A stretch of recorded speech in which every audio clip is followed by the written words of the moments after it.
أعوذ بالله من الشيطان الرجيم. بسم الله الرحمن الرحيم. إنا أعطيناك الكوثر فصل لربك وانحر إن شانئك هو الأبتر. إنا أعطيناك الكوثر، بے شک ہم نے آپ کو عطا کی ہے خیر کثیر. فصل لربک وانحر، پس آپ اپنے رب کے لیے نماز پڑھیے اور قربانی کیجیے.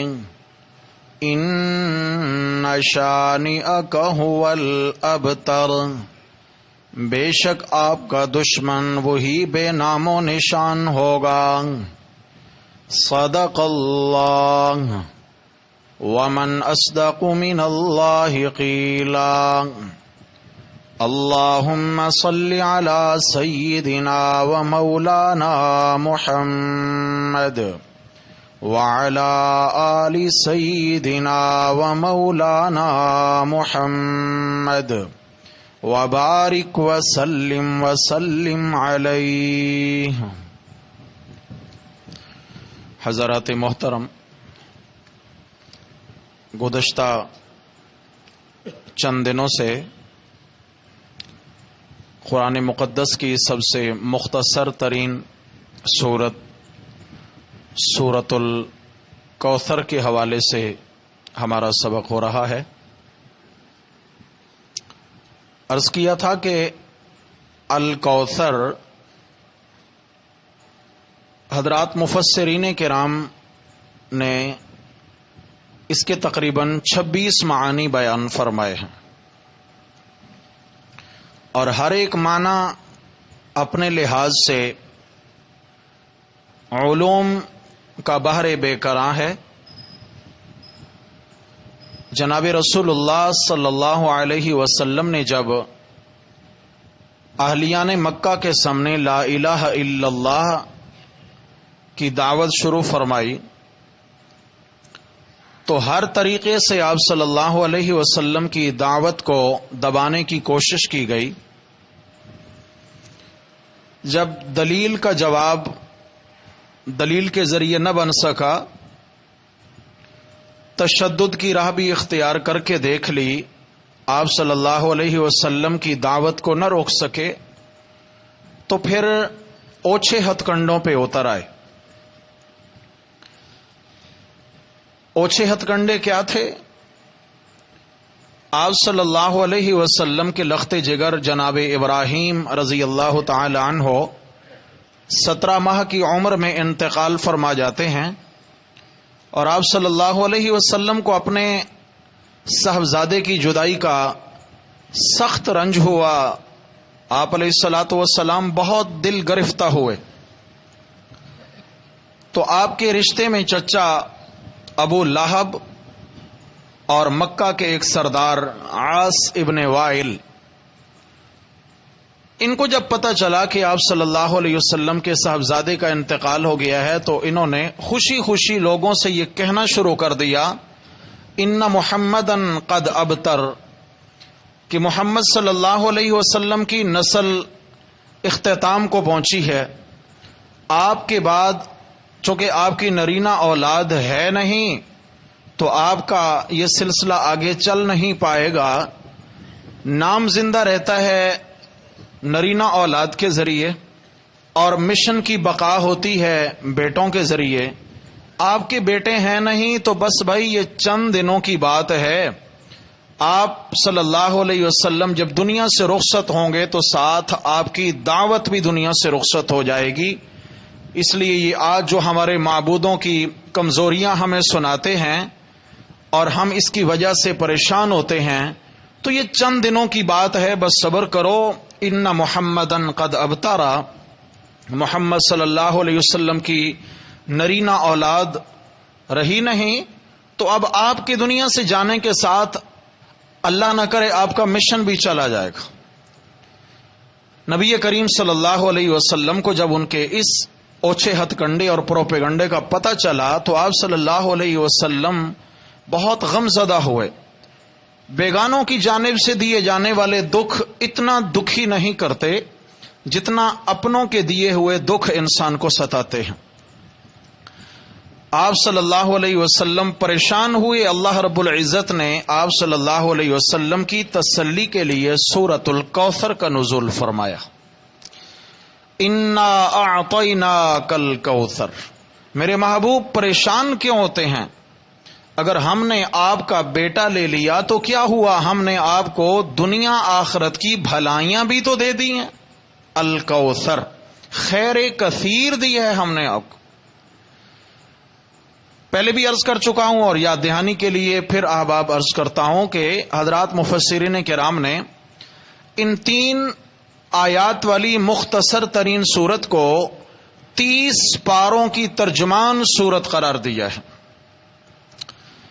قرآن مجید کی 3 دہائیاں ہیں 10-10 پاروں کے اعتبار سے، اور اس سورت کی 3 آیات ہیں. گویا ہر آیت 10 پاروں کی ترجمانی کرتی ہے بے اعتبار مضامین کی. حضرت شاہ ولی اللہ رحمہ اللہ نے بھی اور علامہ ابن تیمیہ رحمہ اللہ نے بھی ایک ہی طرح کا قول ذکر کیا ہے. قول فرمایا ہے انہوں نے کہ اس سورت کے اندر 3 آیات ہیں اور 3 عنوانات ہیں. کتنے عنوانات ہیں؟ 3 آیات اور 3 عنوانات. انا اعطیناک الکوثر، مقام محمد الرسول اللہ صلی اللہ علیہ وسلم، فصل لربک وانحر، پیغام محمد الرسول اللہ صلی اللہ علیہ وسلم، ان شانئک هو الابتر، انجام دشمنان محمد الرسول اللہ صلی اللہ علیہ وسلم. ہمارے شیخ حضرت مولانا شیخ سرفراز خان صفدر رحمہ اللہ اختصار سے اس صورت کے اندر 2 مضامین بیان فرمایا کرتے تھے کہ اس صورت میں 2 مضامین ہیں: فضائل مصطفیٰ صلی اللہ علیہ وسلم، فرائض مصطفیٰ صلی اللہ علیہ وسلم. اس صورت میں گویا کیا ہے؟ فضائل مصطفیٰ اور فرائض. اللہ رب العزت نے اس غم کی گھڑی میں اس صورت کو نزول فرما کر آقا علیہ الصلوۃ والسلام کو تسلی دی. جب دنیا میں لوگ دل دکھانے پہ تلے ہوئے تھے تو اللہ تبارک و تعالی آپ علیہ الصلوۃ والسلام کو تسلیاں دے رہے تھے، اور وہ بھی نزول قرآن کے ذریعے جبریل امین کو بھیج کر. فرمایا انا اعطیناک الکوثر، ہم نے اگر آپ کا بیٹا لے لیا ہے، آپ کی صلبی نسبی اولاد میں اگر نرینہ اولاد نہیں رہی تو کیا ہوا میرے پیغمبر؟ نام اولادوں سے تھوڑی روشن ہوتے ہیں. مشن کی بقا اولاد کے ذریعے تھوڑی ہوا کرتی ہے. ہم نے آپ کی اولاد لے لی، اس کے بدلے میں ہم نے آپ کو الکوثر دیا. کیا دیا؟ الکوثر. تو عرض کیا تھا کہ حضرات مفسرین نے لکھا ہے کہ کوثر کے کتنے معنی ہیں؟ 26 معانی ہیں. 26 معانی. یہ منبع العلوم ہے، علوم کا سرچشمہ ہے یہ سورت. چند معانی پہ ہم الحمدللہ ہم بات کر چکے، تقریباً 1 ہفتہ سے گفتگو ہو رہی ہے. جیسے اس کا ایک معنی بیان کیا گیا حضرت ابن عباس رضی اللہ عنہما کے بقول خیر الدنیا والآخرہ، دنیا اور آخرت کی تمام بھلائیاں میرے پیغمبر ہم نے آپ کو یہ اولاد کی جدائی دے کر بدلے میں دنیا آخرت کی بھلائیاں آپ کی جھولی میں ڈال دی. اور اسی طرح اس کا ایک معنی مقام محمود، عسى ان يبعثك ربك مقاما محمودا. کوثر کا معنی مقام، ہم نے آپ کو مقام محمود دیا ہے میرے پیغمبر، جس کے تذکرے مقام محمود تک ہوں. دنیا میں کیا، حشر کے میدان میں جس ہستی کو مقام محمود عطا کیا جائے اور وہ اپنی امت کے گناہگاروں کی شفاعت کریں اور میں رب کہوں سل تعطا وشفا تشفع، میرے محبوب اس ہستی کا نام کون مٹا سکتا ہے؟ یہ کہتے ہیں نام مٹ جائے گا. اس طریقے سے اس کا ایک معنی ہے رفع الذکر، ورفعنا لک ذکر، الکوثر رفع الذکر، جہاں اللہ رب العزت کا تذکرہ وہاں میرے محبوب کا تذکرہ، لا الہ الا اللہ محمد الرسول اللہ، اذان میں، اقامت میں، نماز میں، کلمہ میں، جہاں اللہ کے تذکرے وہاں رسول خدا صلی اللہ علیہ وسلم کے بھی تذکرے، کون مٹا سکتا ہے؟ اور ایسے ہی اس کا ایک معنی کیا روحانی اولاد۔ کیا ہوا میرے حبیب، اگر ہم نے آپ کا صلبی بیٹا لے لیا تو ہم نے اتنے زیادہ آپ کو روحانی بیٹے بھی تو عطا فرما دیے ہیں کہ خونی اولاد اپنے ماں باپ کے لیے اتنا قربانیاں نہیں دیتی جتنا یہ آپ کے نام لیوا، آپ کے صحابہ، آپ کے کلمہ پڑھنے والے آپ کی عزت و ناموس کے پہرے دار بن کر آپ کے لیے قربانیاں دیں گے۔ اس پر تفصیلات ہو چکی ہیں، آپ احباب کئی احادیث، آیات اور واقعات سے مت فرما چکے ہیں۔ تو آج جس معنی کی طرف اشارہ کروں گا، اس کا ایک معنی امام سیوطی رحمہ اللہ نے بیان کیا ہے، الکوثر هو القرآن، کوثر سے مراد قرآن، وہ قرآن ہے، ہم نے آپ کو کوثر دیا۔ کیا کوثر؟ فرمایا وہ قرآن جو دیا آپ کو، قرآن مقدس دیا ہے آپ کو۔ یہ جوڑ کیا ہے آپس میں؟ یا اللہ وہ کہتے ہیں آپ کا بیٹا نہیں رہا تو نسل ختم ہو گئی، آپ فرماتے ہیں ہم نے آپ کو قرآن نہیں دے دیا، تو یہ جوڑ کیسے بنے گا؟ یہ تسلی کیسے بنے گی؟ تو اللہ رب العزت نے قرآن مقدس میں فرمایا انا نحن نزلنا الذکر وانا لہ لحافظون، اس قرآن مقدس کو اتارنے والے بھی ہم ہیں اور اس کی حفاظت کرنے والے بھی۔ پھر اس قرآن کے اندر ہم نے آپ کے تذکرے کیے، یاسین، طٰہٰ، یا ایھا المزمل، یا ایھا المدثر، ہم نے آپ کے تذکرے کیے، والضحیٰ واللیل اذا سجا، تذکرے ہیں آپ کے۔ میرے پیغمبر جب اس قرآن کے حرف حرف کے ہم محافظ ہیں تو آپ کی عزت و ناموس کے بھی ہم محافظ۔ انا اعطیناک الکوثر، قرآن دیا۔ جب قرآن مجید کوئی نہیں مٹا سکتا، قرآن مجید پہ کوئی غالب نہیں آ سکتا، تو میرے نبی کے تذکرے کوئی مٹا سکتا ہے؟ نہیں۔ جب تک قرآن کا غلغلہ ہے میرے پیغمبر آپ کے بھی تذکرے اسی طرح ہوں گے، آپ کے تذکرے بھی یوں ہی جگمگاتے رہیں گے۔ اور ایک معنی اس کا کیا گیا ہے الکوثر، حوض کوثر، حوض کوثر۔ الکوثر یہ جنت کی ایک نہر ہے، اور اس نہر سے ایک نالا، ایک ندی نکل کے آ رہی ہوگی حشر کے میدان میں۔ جو حشر کے میدان میں ایک ندی آئے گی کوثر والی نہر سے، اس ندی کا نام ہے حوض، یہ حوض کوثر۔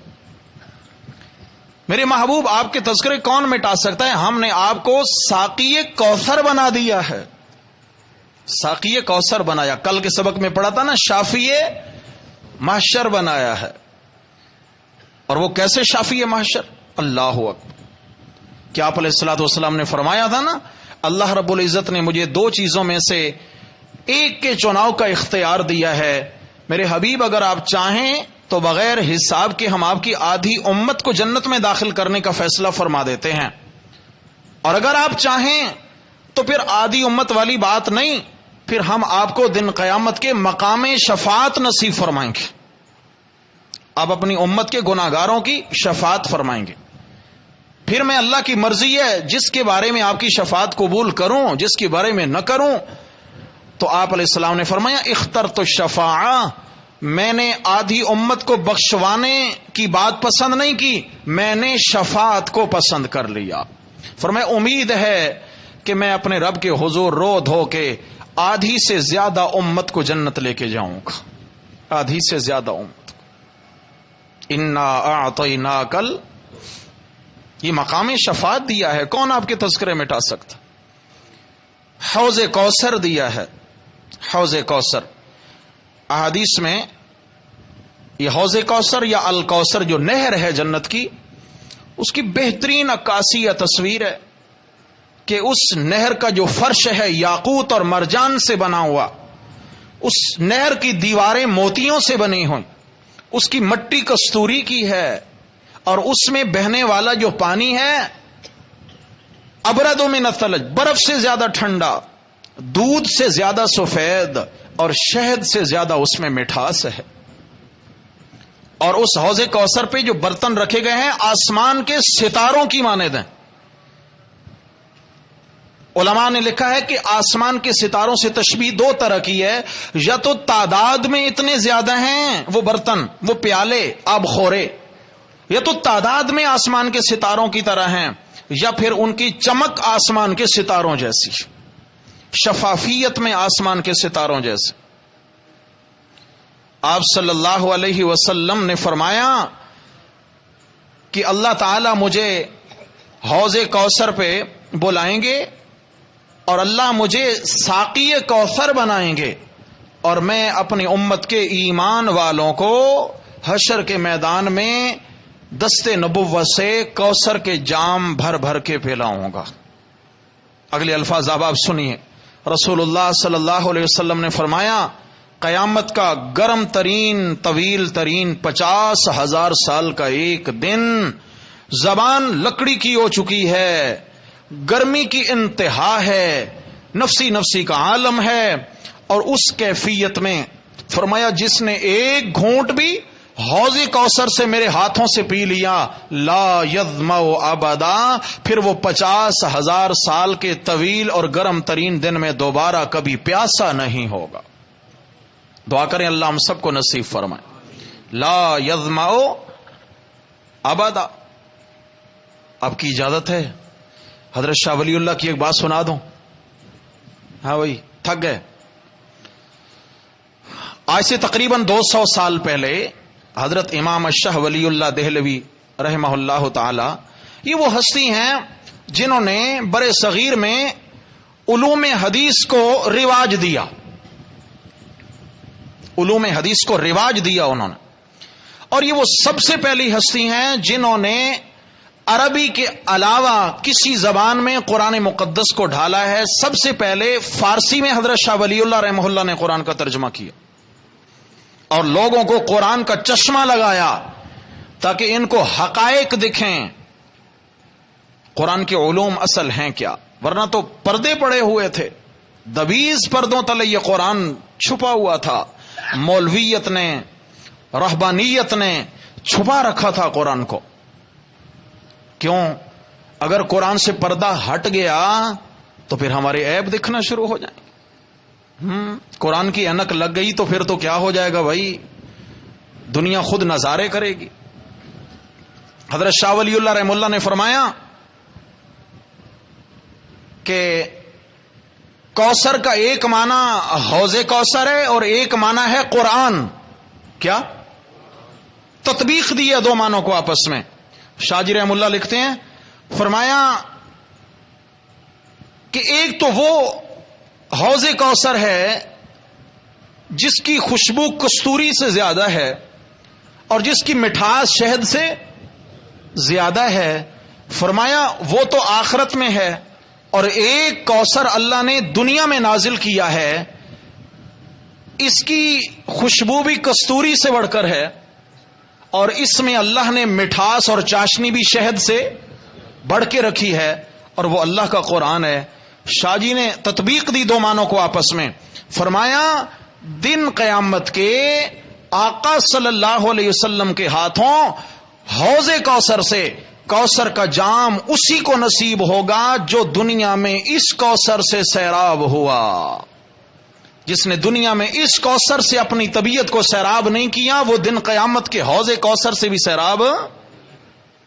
کہیں میں دنیا والے کوثر سے کوئی تعلق نہیں ہے میرا، ساری زندگی قرآن سے تعلق جوڑا نہیں ہے، قرآن مقدس پڑھنا نہیں سیکھا، قرآن مجید کے معانی معارف کو نہیں سیکھا، قرآن کے حلال و حرام کو نہیں سیکھا، قرآن کے اندر بیان کیے ہوئے عقائد نظریات کو نہیں سیکھا، نہیں سمجھا،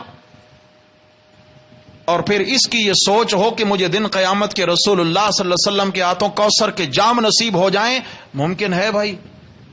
بولتے نہیں ہیں۔ ناراض نہیں ہونا میرے بھائی. آج دیکھیں ہماری زندگیاں کس نہج پہ گزر رہی ہیں. ڈگریاں ہولڈرز ہیں, بڑی بڑی ڈگریاں ہیں, ملکوں سے ڈگریاں لے کے آئے, لیکن قرآن ناظرہ نہیں پڑھا. ڈگریاں ہیں مگر نماز نہیں آتی. ڈگریاں بڑی ہیں, پوسٹیں بہت بڑی ہیں جن پہ فائز ہیں, لیکن ابا کے جنازے میں شرکت نصیب کیوں؟ جنازہ پڑھنا نہیں آتا. اکبر الہ آبادی نے بہترین تصویر کشی کی ہے. اکبر بھی اکبر ہے یار, کمال کا بندہ. کہتے ہیں کیا کہوں اصحاب من کارے نمایاں کر گئے.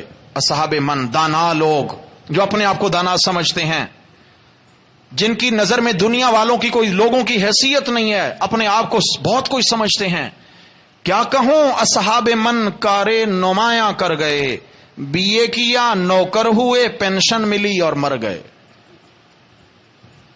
بی اے کیا نوکر ہوئے پینشن ملی اور انا للہ و انا الیہ راجعون. یہ ہے ہماری زندگی میرے پیارے بھائی. زندگیاں گزار دیں لیکن دنیا والے کوثر کو اپنی زندگی میں نافذ نہیں کیا. اگر پڑھا بھی ہے تو وہ کبھی اس زمانے میں پڑھا, دادی اماں سے نانی اماں سے پڑھا, جیسے پڑھا سو پڑھا, اسی طرح چل رہا ہے, اس کی اندر اصلاحات کی کوشش نہیں کی. اگر ناظرہ قرآن صحیح پڑھنا آ گیا تو پھر معانی مفہوم اور مقصد قرآن کا معلوم نہیں ہے. اور پتہ کہتے کیا ہیں, ان مولویوں نے ہمارا بیڑا غرق کر دیا ہے نا. یہی کہتے ہیں نا, خود قرآن پڑھنا نہیں آتا, خود دین کا پتہ نہیں ہے, خود دین کی دال سے واقف نہیں ہے, اور مولویوں نے ہمارا بیڑا غرق کر دیا. یہ مولوی ہمیں لڑاتے ہیں. کیوں بھائی؟ مولوی تمہارے دروازے پہ دستک دے کہتا ہے چلو نکلو بھائی, ریفل اٹھو اور لڑو تم پڑوسیوں سے. کبھی کہا ہے؟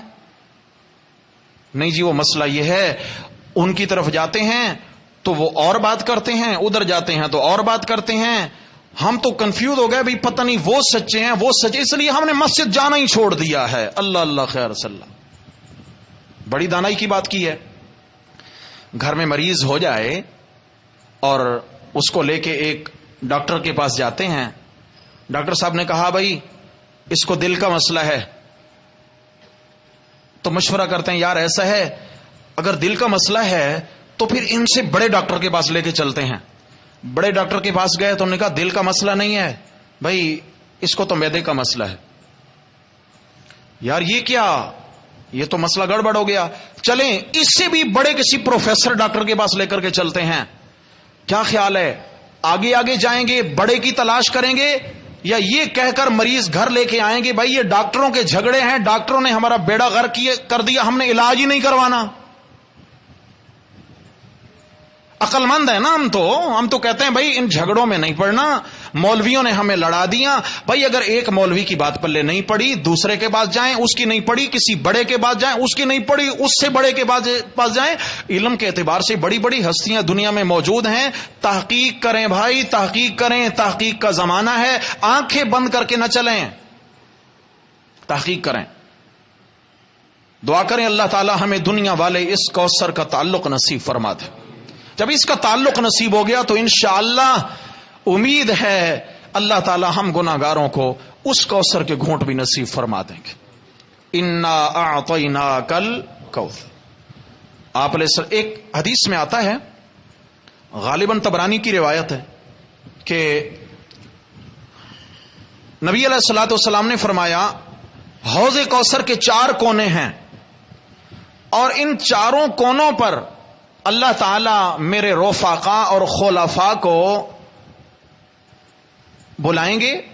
ایک کونے پر جناب ابو بکر صدیق رضی اللہ عنہ کو کھڑا کیا جائے گا, ایک پہ عمر, عثمان و علی رضوان اللہ علیہم اجمعین, اور ان کو حکم ہوگا کہ آپ دیگر ایمان والوں کو حوض کوثر سے جام بھر بھر کے پلائیں.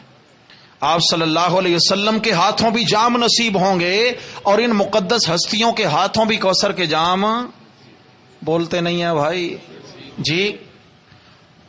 میرے خیال میں ان کو سب سے پہلے نصیب ہوں گے جو جتنی لمبی زبان سے ان ہستیوں پر اعتراض کرتے ہیں, ان کو سب سے پہلے نصیب ہونے چاہیے. ممکن ہوگا؟ یہ کیسے ممکن ہے؟ پہلے بھی غالباً صحیح بخاری کی حدیث عرض کی تھی کہ نبی علیہ الصلوۃ والسلام نے فرمایا میں حوض کوثر پہ اپنے امتیوں کو جو ہے نا وہاں سے پانی پلا رہا ہوں گا کہ اچانک سامنے دیکھوں گا فرشتے کچھ لوگوں کو ہتھکڑیاں بیڑیاں زنجیریں ڈال کر جہنم کی طرف لے جا رہے ہیں. تو میں کہوں گا اسیحابی اسیحابی انہم منی، یہ تو میرے امتی ہیں، ان کے چہرے میری طرح، چہروں پہ داڑیاں بھی ہیں، لے آؤ ان کو. کہاں لے کے جا رہے ہو؟ کوثر کے جام پلاؤں. تو فرشتے جواب دیں گے انک لا تدری ما احدثوا بعدک، یا رسول اللہ آپ کو نہیں معلوم جب آپ دنیا سے تشریف لے آئے تھے آپ کے بعد انہوں نے دین کے اندر نئی نئی بدعتیں ایجاد کر ڈالی تھیں. احدثوا، حدث، نئے کام دین کے اندر جاری کیے. آپ علیہ السلام فرمایا اچھا یہ بدتی لوگ ہیں؟ جی. آپ فرمائیں گے سحقن سحقن لمن غیر بعدی، دوری ہو ان کے لیے جنہوں نے میرے بعد میرے دین کا حلیہ بگاڑ دیا. صحیح بخاری کی مشہور حدیث ہے، سیدہ عائشہ صدیقہ رضی اللہ عنہا روایت فرماتی ہیں آپ علیہ السلام نے فرمایا من احدث فی امرنا ھذا ما لیس منہ فہو رد، کہ جس نے ہمارے اس معاملے فی امرنا فی دیننا، جس نے ہمارے دین میں نئے طریقے ایجاد کر لیے، نیا دین بنانے کی کوشش شروع کر دی، نئے نئے کام اس نے رائج کر دیے دین کے اندر، فَهُوَ رَدٌّ، اللہ کے ہاں اس کے یہ سارے کام مردود ہیں. کیا ہیں؟ مردود ہیں. پتہ ہے کیوں مردود ہیں؟ خطرناک بات یہ ہے مردود ہونے کی. صحیح بخاری میں یہ بھی ہے لا يقبل اللہ صرفا ولا عدلا، کہ بدتی شخص کے نہ اللہ فرائض قبول کرتے ہیں نہ نوافل قبول کرتے ہیں. من وقر صاحب بدعت فقد عان علی حدم الاسلام، بدتی تو رہا اپنے مقام پر، جس نے بدعتی کی تعظیم اور احترام کرنے والا ماشاءاللہ پکا مومن موحد ہے، اس نے بدعتی شخص کی تعظیم کی. من وقر صاحب بدعت فقد عان علی حدم الاسلام، تو گویا اس نے اسلام کی بنیادیں گرانے پر اس بدعتی کا تعاون کیا ہے. اسلام کی بنیادیں اس نے گرا کے رکھ دی. خطرناک بات عرض کرنا چاہتا تھا. خطرے کی بات میرے بھائی یہ ہے،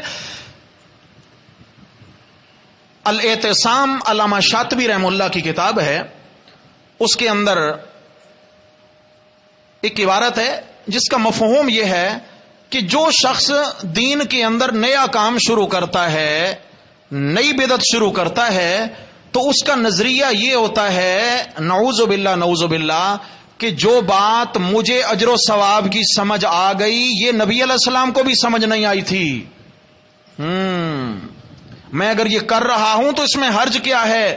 میرے بھائی ایمان سے بتائیں دین میرے آقا پہ مکمل ہو گیا نہیں ہو گیا؟ الیوم اکملت لکم، دین ہو گیا مکمل. میرے نبی صلی اللہ علیہ وسلم کے انتقال سے 88 دن پہلے یہ آیت نازل ہو گئی، دین مکمل ہو گیا. جب دین ہو گیا مکمل تو اجر و ثواب کے کام رہ گئے.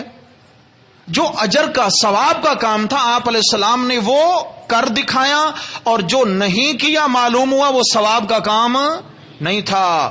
جو بدعت کا ارتکاب کر رہا ہے اس کا خیال ہے کہ نبی علیہ الصلوۃ والسلام نے ثواب کے وہ کام چھپا دیے جو مجھے سمجھ میں آ گئے، اللہ کے نبی سے وہ کام رہ گئے جو میں کرنے جا رہا ہوں. یہ تو اللہ کے نبی صلی اللہ علیہ وسلم پر نعوذ باللہ خیانت کا فتویٰ نہیں لگا رہا. کیوں بھائی؟ کہ آپ نے چھپا دیے دین کے کام، صحابہ کو بتائے نہیں، آپ نے کیے نہیں. صحیح مسلم کے اندر سیدہ عائشہ رضی اللہ عنہا نے فرمایا من زعم ان محمد صلی اللہ علیہ وسلم کتم من الوحی فقد اعظم علی اللہ الفریہ، کہ جو یہ خیال کرتا ہے آپ علیہ الصلوۃ والسلام نے وحی کی کوئی بات بھی چھپائی ہے اس نے اللہ پر بہت بڑا بہتان باندھا ہے. اللہ پر. کیوں؟ اللہ فرماتے ہیں یا ایھا الرسول بلغ ما انزل الیک من ربک، میرے محبوب تبلیغ فرمائیے ہر اس چیز کی جو تمہیں رب کی طرف سے دی گئی ہے، جو رب کی جانب سے نازل ہوئی اس کی تبلیغ فرمائی. اللہ حکم دیں رسول اللہ صلی اللہ علیہ وسلم چھپائیں گے؟ بدعت کا سمجھنا بھی بہت مشکل ہے، سمجھانا بھی بہت مشکل ہے، اور بدعت سے بچنا بھی بہت مشکل ہے. کیوں؟ اس کی وجہ یہ ہوتی ہے کہ بدعت وہ زہر ہے جس پہ سنہری کیپسول چڑھا ہوا ہے. اندر زہر ہے، باہر چمک دمک ہے، سنہری کیپسول ہے. کیسے ہوتا ہے جی؟ بھائی کیا ہو گیا؟ اذان سے اول آخر ہم درود و سلام ہی پڑھتے ہیں، کوئی گالیاں تھوڑی بکتے ہیں. درود و سلام بدعت ہے. نماز کے بعد اونچی آواز سے ہم کلمے کا ورد ہے. بھائی کلمہ بدعت ہے. جنازے کے بعد دعا ہی تو مانگتے ہیں. ارے بھائی اللہ سے مانگنا ہی بدعت ہو گیا. اب الجھا دیا نہیں الجھا دیا؟ ایک سیدھے سادے مسلمان کو الجھا دیا نہیں الجھا دیا؟ تو میرے بھائی اندر زہر ہے اور اوپر چڑھا ہے سنہری کیپسول. درود ہے، کلمہ ہے، فلاں ہے فلاں ہے. حرج کیا ہے؟ سب سے بڑا حرج یہ ہے کہ یہ کام رسول اللہ صلی اللہ علیہ وسلم نے کیا نہیں ہے. میرے پیارے نبی کے صحابہ کے دور میں یہ کام دین نہیں تھا. جو اس زمانے میں دین نہیں تھا وہ اس زمانے میں بھی دین ہو سکتا نہیں ہے. تو اللہ رب العزت نے فرمایا میرے پیغمبر آپ کیوں دل گرفتہ، دل شکستہ ہوتے ہیں؟ انا اعطیناک الکوثر، ہم نے آپ کو کوثر عطا فرمایا ہے. جس کے پاس کوثر ہو اس کا نام کوئی مٹا سکتا ہے؟ دنیا میں بھی آپ کے چرچے ہوں گے اور حشر کے میدان میں شافی محشر بن کے بھی آپ کے چرچے ہوں گے، اور حوض کوثر پہ ساقی کوثر بنا کے بھی ہم نے آپ کے چرچے بلند کرنے ہیں. جب آپ کے دنیا میں بھی چرچے بلند، آخرت میں بھی چرچے بلند، تو کوئی بھی آپ کا نام مٹا سکتا؟ ہاں آگے چلیں گے البتہ. ان شانئک ھول ابتر، بے نام و نشان اور بے نسل تو وہ ہوگا جو تیرا دشمن ہے، تیرا دشمن. تو احباب حضرات علماء کرام نے مختلف معانی لکھے ہیں اس کے، جن میں سے دو معنی یہ ہوئے کہ الکوثر هو القرآن، الکوثر اس کا ایک معنی کیا ہے؟ حوض کوثر. دعا ہے اللہ جل شانہ ہم سب کو دنیا میں اس کوثر سے بھی سیراب فرمائیں، اللہ دن قیامت کے اس کوثر سے بھی سیراب فرمائیں. اقول قولی ھذا استغفر اللہ واتوب الیہ.